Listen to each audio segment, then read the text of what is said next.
Man, these people are taking this movie seriously. I can't imagine somebody being that invested in a movie where they...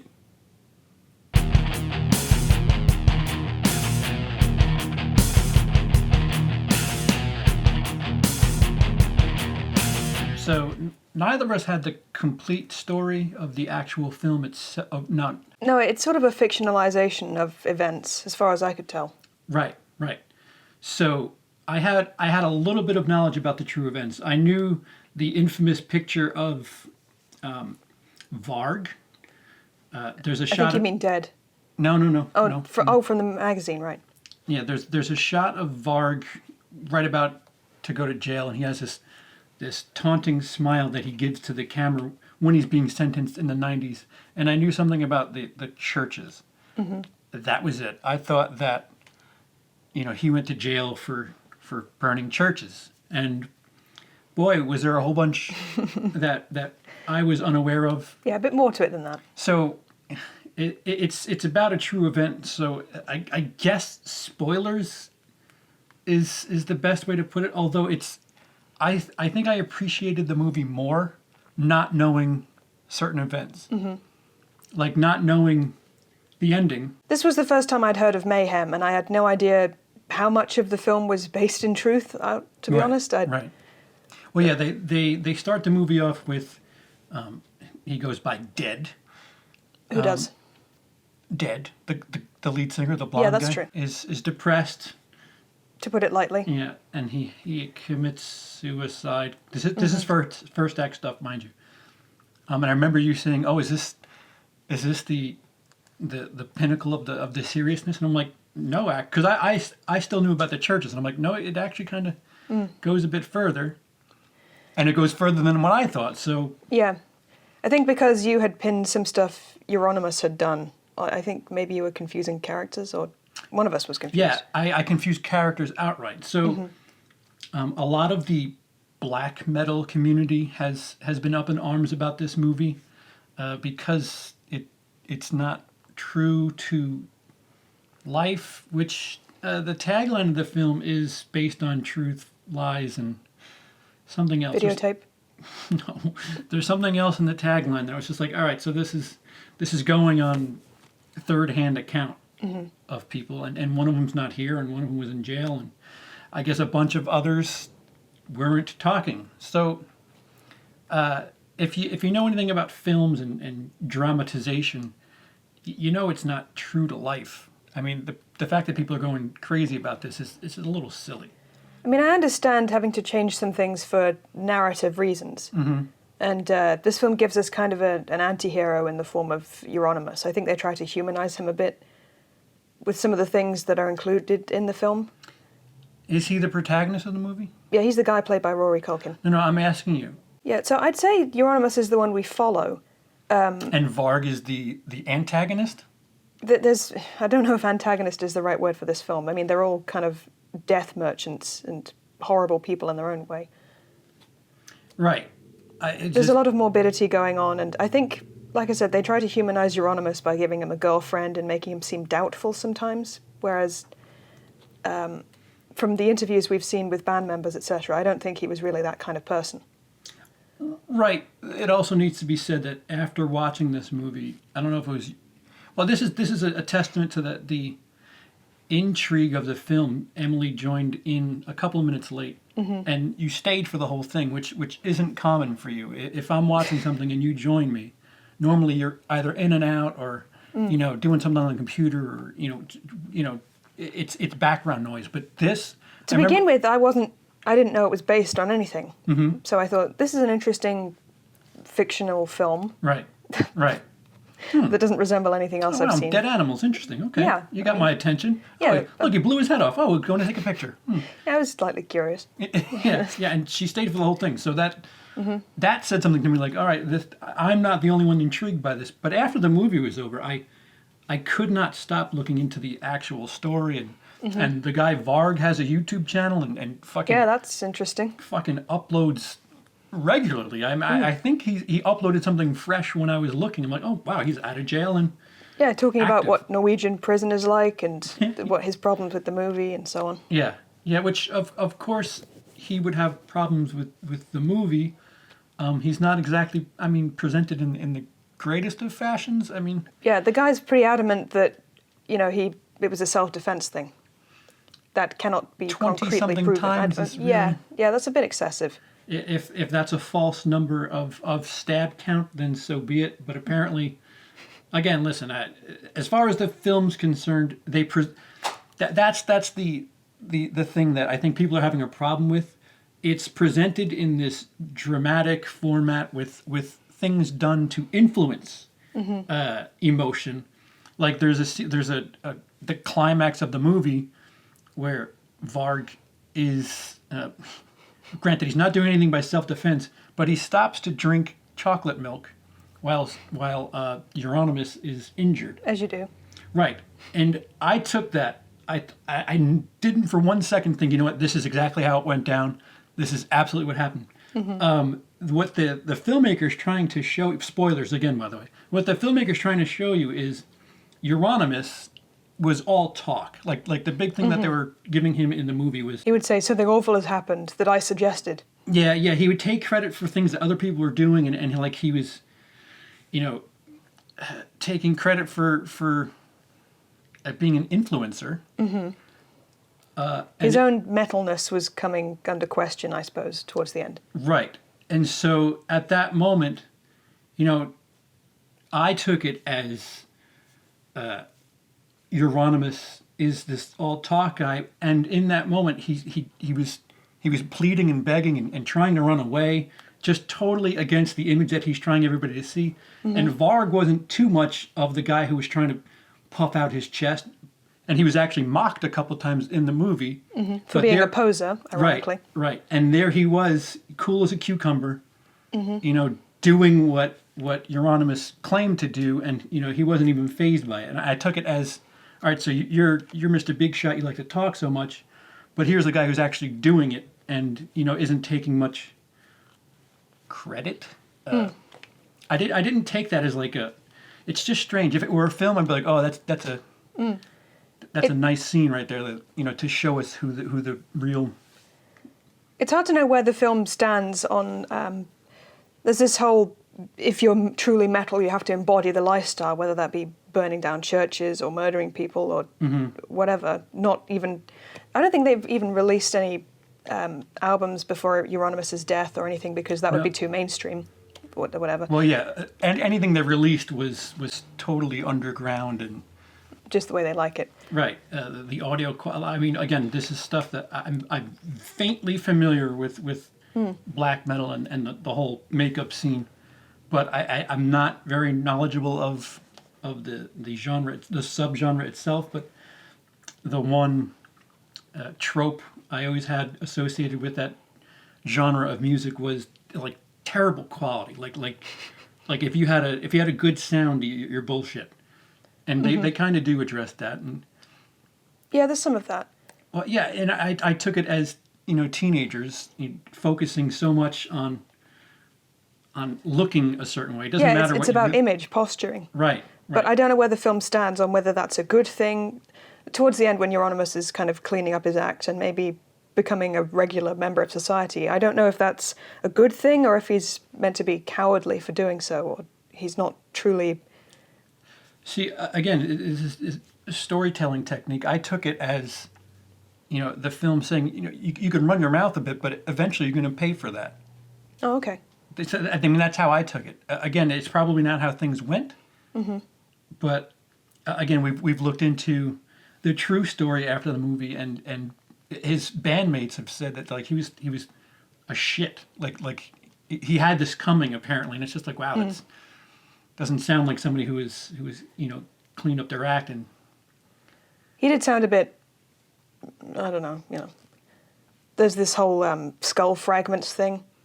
I think in the movie they got Euronymous to admit that it wasn't really from Dead's skull, but in real life band members did kind of say, well, we believe it's the case. It is strange that, I mean, apparently this is how it happened, that when the blonde-haired lead singer named Dead commits suicide, his first thought is to go get a disposable camera and take pictures, and uses that for their album cover. Again, standing on the shoulders of somebody else's actions. Not really a true friend. There's rumors that Euronymous kind of pushed him to kill himself, and that it was good for the image of the band, this self-harming on stage thing, which did happen. So right. Yeah. So the backlash, the controversy behind this movie is that it's just glorified, mainstreamy Hollywood smattering. It seems of the true story. Pretty Americanized, certainly. Right. Nobody speaks. It takes place in Norway. Nobody speaks. They keep saying it's true Norwegian black metal, but nobody sounds like it. Right. So the complaints from the black metal community, as I interpret, keep in mind I'm not familiar with that scene. Their problem is it's a little too glossy, which I kind of get it that they're taking liberties in certain spots, but like if you're expecting a detailed, truthful encounter, it's a movie. One of the parties is dead. It's really hard to judge this movie, and again it's based on true events, but they've got to entertain at the same time. Like for as much as I complain about Bohemian Rhapsody. It was too soft. That was a soundtrack movie, and they didn't really get to the dirt of it. This is the opposite. I couldn't tell you anything about the music in the movie, but maybe they went a little too far with some of the elements. Like the dude who ends up murdering the homosexual in the park. Faust, I think his name is. Right. I didn't know his name. It didn't make sense. Like he wasn't really a relevant character in the movie. If it were just a straight movie, I don't know if that was necessary, but staying true to the actual story, I don't. After it happens, it doesn't really come up again, does it? Right, as far as I know. That's my point. Like it's just like, all right, so what? So these are just. I don't know what that scene was there as far as filmmaking is concerned. Again, I think in film, Euronymous kind of suggested that he took credit, that it was his idea, sort of, that he made Faust do this. And I think there's a scene where Faust admits it. They're watching it on TV and he's like, I did that. And there's an initial, I don't know, like they're stunned. They don't know quite what to make of it. But the consensus is, yeah, that's metal. But, ooh, black circle. Yeah, the thing with the churches had already started at that point, right? Yeah. So the thing with the churches was it was dark. It was dark. They were closed. Nobody was there. Symbolism. I don't know what their thing was, but at least nobody was getting hurt. Now it kind of stepped up and this strange one-upmanship that's going on. Yeah, adolescence. I could speak to experience. When you're a teenage boy, the fucking shit that's going on in your head and wanting to look tough and bigger than you are, it's quite a big deal and.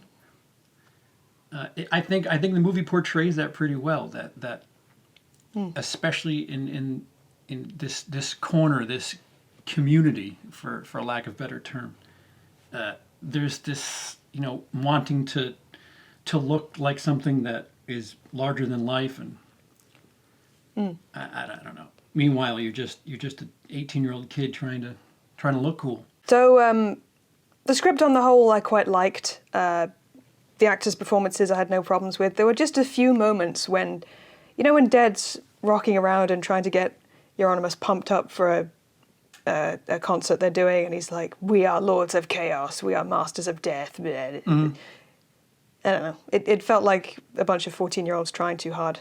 Yeah, I would say, and that's been a complaint by people in the community too, that people don't talk like that.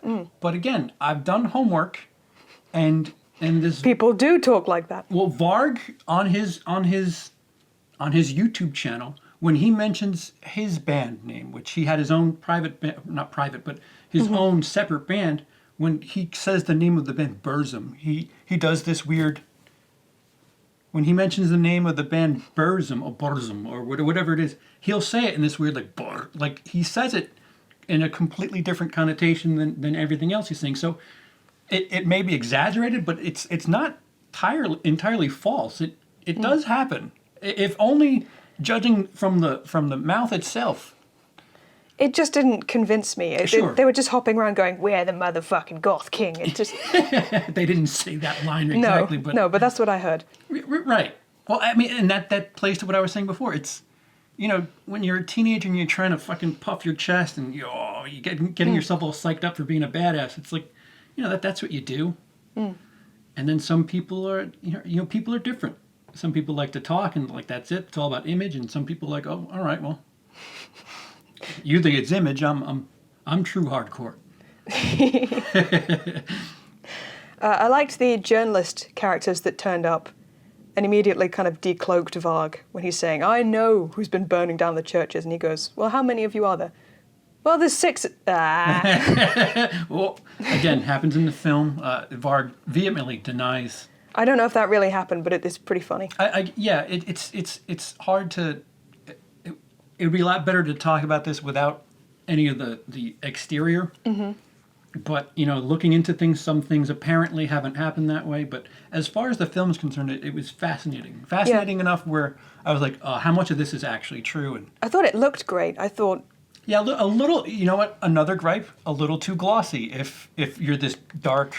I mean, they obviously went to lengths to make sure the sets looked right and close to photographs, existing video. Yeah, and now and again, when they were performing, it would go to that kind of grainy 3x4. VHS looking shit, yeah. Yeah, to make it look more legit. I like that stuff. I agree. At times it was a little too...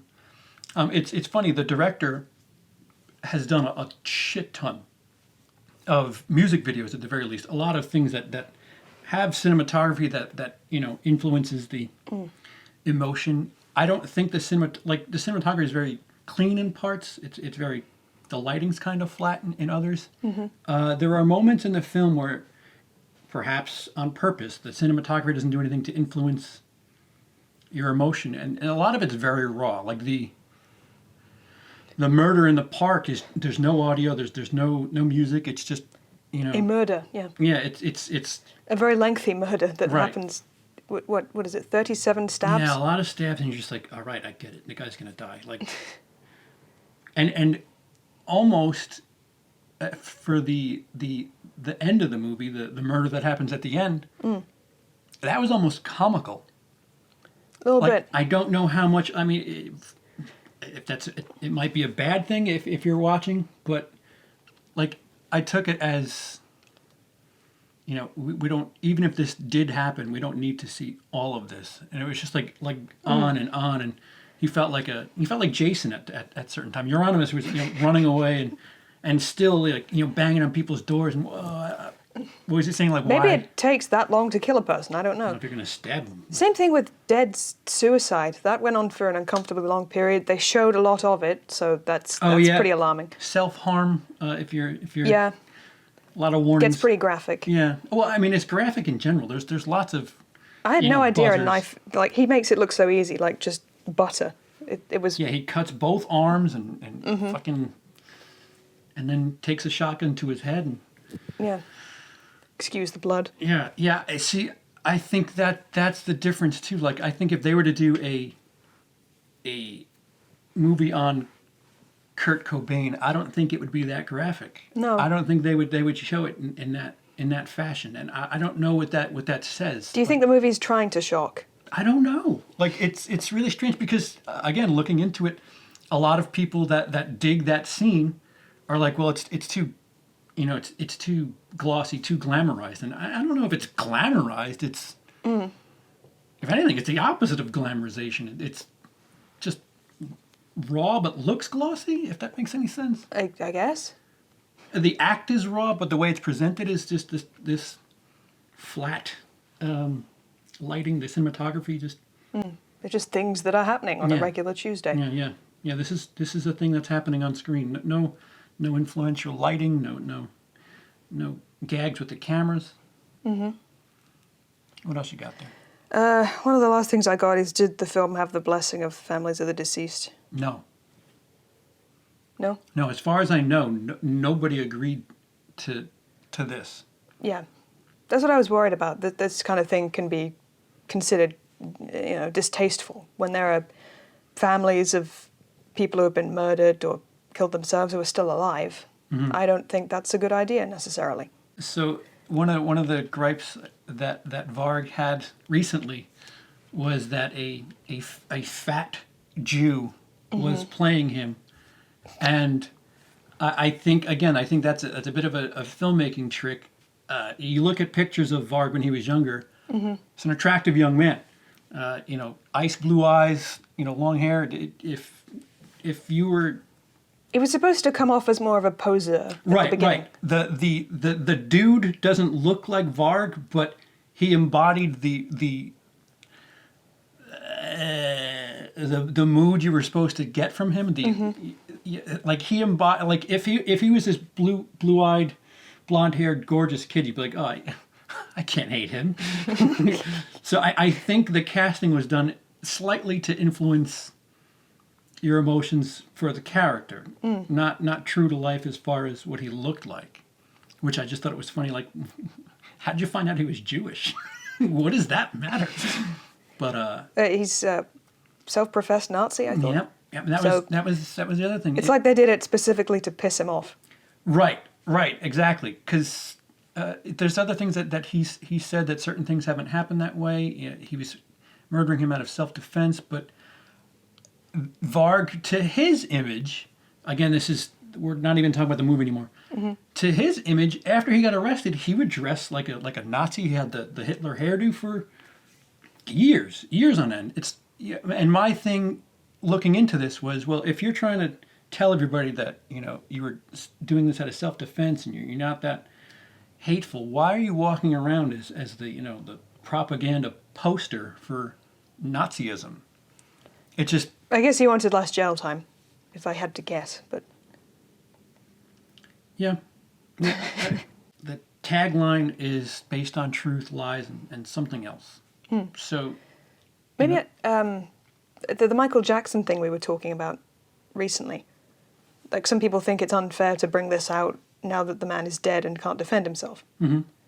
Like, Euronymous is dead, so he can't give us his side of the story. We only have, really, Varg's word on things. And yet they're fictionalizing the moment he was murdered. It just seems kind of odd. And interestingly, at that. So, the film itself, Emily, without if we're just talking about the movie as a movie, what are your thoughts? I'd say it was pretty engaging. It's a bit horror show that you have to keep looking at it. Yeah. Gorehounds should be intrigued at the very least. Yeah, and I think it's riding a wave of sensationalism. I think that maybe was done on purpose. Again, I think that's the theme of it. Yeah. I guess I liked it. I would watch it again. Yeah, I'm completely fascinated. Again, I knew little. I knew about the infamous, the image of Varg smiling to camera in court, where like they use that image and say, "Oh, you look, this guy's fucking twisted. He's going to jail and he's just smiling." Like, I think what that's teenage. That's adolescent, cockiness. I'm really. You look at him today. There's little hints of, I don't want to call it arrogance, but there's still something where he's trying to keep his name, but he's grown up. It's quite clear. Yeah, I guess prison does that to you. I would hope so. I think, otherwise, what's the point? I mean, Norwegian prisons look very nice, but I'm sure it's still prison. Yeah, compared to American prison, it looks like a fucking festival. There's wood furniture everywhere. Yeah, windows. As a movie is fast. Oh, so what I knew about the story was just this image, and the church is being burned out, and the image is pretty powerful. The media got me, and all I remember thinking, with only that picture, and I didn't know that there was murder involved, was, oh man, this guy burned down churches and he doesn't give a fuck. Like that. They used this one image where he smiles to camera, and granted, it could have been somebody told him a joke prior to him looking to camera, but like isolated in time, it gets the message across that, oh, this guy's creepy, and he doesn't even care. He loves it. But I was hook, line, and sinker for that. But by the time we got to the third act, I was like, oh, there's a lot more to this than churches. So it was fascinating to me enough to look into it and say, all right, well, how much of this is legit and how much isn't? Because it was a decent enough story, and I think that was part of it too. Was just like, all right, this is some of this is really out there. How much of this is actual? How much of it is close to actually what happened? I mean, it's hard. People watch movies that are based on true events and just take it as a documentary, which is really troubling. A lot of people are offended by this movie in the black metal community.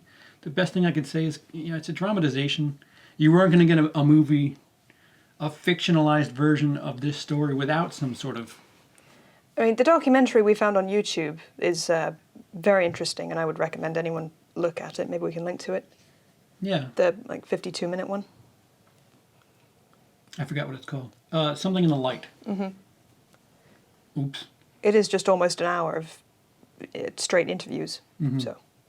Yeah. If you're a little too close to the scene, you might be bothered by this. Who am I to say that that's one thing or another? Because I didn't like Bohemian Rhapsody for staying away from certain elements of the story, and this perhaps gets a little too deep into it. So somewhere in between Bohemian Rhapsody and Lords of Chaos is the perfect music biography. But so an oddly fascinating movie about a band that is not at all about the music, I felt. Right, yeah, I can't remember anything. I mean, again, like you brought up the VHS stuff. There's some moments where, it's them, they're a band, but I can't tell you anything about the music. It doesn't stick out. I don't know if that's the way Mayhem would have wanted it. They reportedly drove people out of their concerts for not being, legit enough. But yeah, true Norwegian black metal. If you do have interest in the story, I think this movie. The less you know about this story, the better it will be. And the warning outright is, it's pretty. Why do you keep shifting? And I like you. Oh, that's not true Norwegian black metal. Oh, I'm sorry. Anybody who, the warning should be out there. There's a lot of harm, a lot of gore. If you're into churches and stuff like it, that's the bottom. The churches being burnt with nobody in them. That's the least. And then there's self-harm, otherly harm. Lots of corn syrup. And if you're done with this movie and you're fascinated by it, like I was, like we are, there's plenty on the internet to look at. Like I said, Varg is more than happy to upload videos. It'd be ultimately fascinating to. There's a goal to get an interview with him, because it's fascinating seeing the way he speaks about the movie and just events. I'm sure he just longs for someone to come up to him and be like, "Hey, so what music you working on now?" Well, he did upload a video with him playing the guitar, and in one of them. See, I didn't pay attention to much of that. I was just like, no, no, the music wasn't the thing that stuck with me. I'm really intrigued by the story. But there's a ton. There's a ton of stuff surrounding this story. You get all ends of the argument here. But again, it's just a movie about actual events, and it's quite all right. People have done worse, in my opinion. Anything else? Don't think so. All right, say goodnight. Good night.